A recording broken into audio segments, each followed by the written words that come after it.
हमारी शादी को 4 साल हुए हैं, लेकिन हमें अभी तक एक भी बच्चा नहीं हुआ है।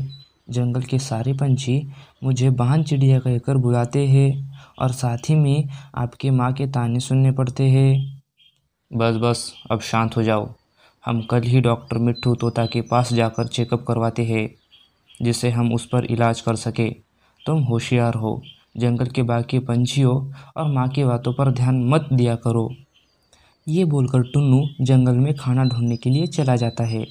बहुत देर उड़ने के बाद भी उसे जंगल में खाना नहीं मिलता है। इसलिए टुन्नू पास ही के दूसरे जंगल में खाना ढूंढने के लिए चला जाता है। बहुत देर उड़ने के कारण उसके पंख दर्द करने लगते हैं। इसलिए टुन्नू पास ही के एक पेड़ पर बैठ जाता है। जैसे ही टुन्नू पेड़ पर बैठता है, उसे सामने एक आम का पेड़ दिखाई देता है, जिस पर ढेर सारे आम लगे हुए होते हैं। आम को देखकर टुन्नू बहुत खुश हो जाता है। जैसे ही टुन्नू आम तोड़ने जाता है, बंटी चील उसे देख लेता है और टुन्नू को वहाँ से भगा देता है। टुन्नू थोड़ी दूर जाकर बैठता है और बंटी चील से कहता है, सुनिए सुनिए चील जी, मैं खाना ढूंढते ढूंढते आपके जंगल में आया हूँ। दरअसल हमारे जंगल में खाना ख़त्म हुआ है। मैं बहुत दूर से आया हूँ। मैं आपके ज़्यादा आम नहीं लूँगा। आप मुझे सिर्फ़ एक ही आम दे दो, मैं यहाँ से चला जाऊँगा। ये सुनकर बंटी चील कहता है, मेरा नाम बंटी चील है और ये आम का पेड़ मेरा है। तुम मेरे आम चुरा रहे थे। अच्छा हुआ मैंने तुम्हें देख लिया, नहीं तो तुम मेरे सारे आम चुरा लेते।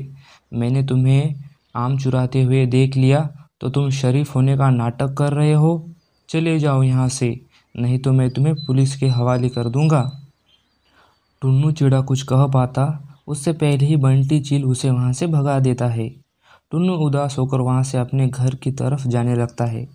जैसे ही वो थोड़ी दूर जाता है, उसे एक पंछी तड़पता हुआ दिखाई देता है। टुन्नू उस पंछी के पास जाकर देखता है तो उसे पता चलता है कि उस पंछी ने जहरीले फल खाए हैं।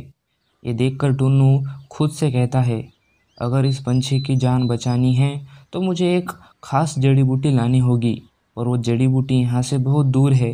पता नहीं मैं समय पर उस जड़ी बूटी को ला पाऊँगा या नहीं। ये बोलकर टुन्नू उस जड़ी बूटी को लाने के लिए चला जाता है। टुन्नू उस पंछी की जान बचाने के लिए अपनी जान जोखिम में डालकर वो जड़ी बूटी लाता है और उस पंछी को खिला देता है। थोड़ी देर बाद वो पंछी ठीक होता है और टुन्नू से कहता है, एक फरिश्ते की तरह आपने मेरी जान बचाई है। ये एहसान मैं कभी नहीं भूलूंगा।